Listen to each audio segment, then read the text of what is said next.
ধৈর্যশীল নারী এবং পুরুষকে আমি আল্লাহ বড্ড পছন্দ করি। ওয়াস্তাঈনু বিস-সাবরি ওয়াস-সালাহ ওয়া ইন্নাহা লাকাবীরাতুন ইল্লা আলাল খাশিঈন। আল্লাহ বলে যখন বিপদে পড়বা সালাত এবং সবর দিয়ে আমার কাছে সাহায্য চাইবা। বিপদ আসলেই রাহমাতাল লিল আলামিন জায়নামাজে দাঁড়ায় যেত। আমরা বিপদ আসলে কি করি? হায় হতাশ, ফেসবুকে স্ট্যাটাস দেই, ঠিক কিনা? ফেসবুকে শেয়ার দেই। বিপদ আসলে বন্ধুর সাথে শেয়ার দেওয়ার আগে, নিজের স্ত্রীর সাথে শেয়ার দেওয়ার আগে, ফেসবুকে শেয়ার দেওয়ার আগে শেয়ার করবো কার সাথে? আল্লাহর সাথে। কারণ আপনার বিপদ থেকে আপনার কেউ উদ্ধার করতে পারে না, একজন সত্তা ছাড়া। চিল্লায় বলতে হবে তিনি কে? সে আল্লাহ বলেন, গোলাম বিপদে ধৈর্য ধারণ করো।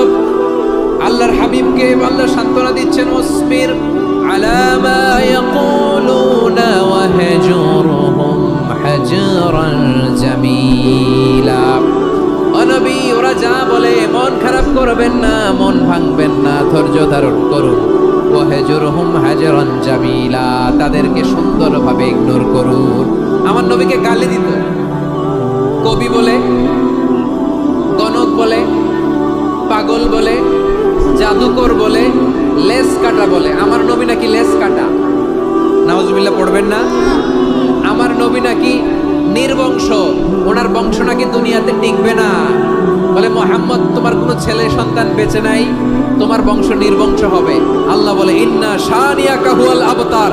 আমার নবীকে যারা বলেছে নির্বংশ, ওরাই আসলে নির্বংশ, ওরাই পিতৃ পরিচয়হীন জারদ সন্তান। চিল্লায় বলো ঠিক কিনা? ওয়ারাফা'না লাকা যিকরাক। আল্লাহ বলেন, নবী আপনার সম্মান আমি বাড়িয়েছি। দুলোক ভোলোক ছাড়িয়ে, সাত আকাশ মাড়িয়ে, আমার আরশ পর্যন্ত আপনার সম্মানকে বুলন্দ করেছি। যেখানেই আমার নাম নেওয়া হয় সেখানেই আমার নবীর নাম আছে, নাই? এজন্য বিশ্ব নবীরে তারা গালি দিত। বিশ্ব নবী যেন গালি শুনে মন খারাপ না করে, আল্লাহ বলেন, নবী ওয়াসবির আলা মা ইয়াকুলু, ওরা যা বলে বলুক, আপনি মন খারাপ করবেন না। আমার নবীরে কাফিরেরা যেমনি গালি দিত, এই যুগে আমাদেরকেও গালি দেয় এমন কিছু লোক আছে না নাই?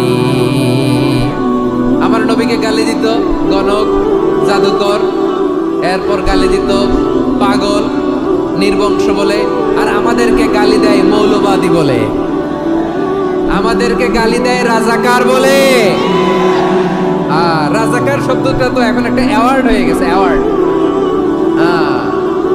রাজাকার রাজাকার গালি দেওয়ার দিন শেষ। কি দিন আসলো? সুবহানাল্লাহ কইবেন না? আল্লাহ তো আমাদেরকে দেখাইছে। রাজাকার শব্দটা এখন একটা অ্যাওয়ার্ড হয়ে গেছে। সুবহানাল্লাহ, সুবহানাল্লাহ। পরিস্থিতি পাল্টে দিতে আল্লাহর সময় লাগে না। চিল্লায় বলেন ঠিক কিনা?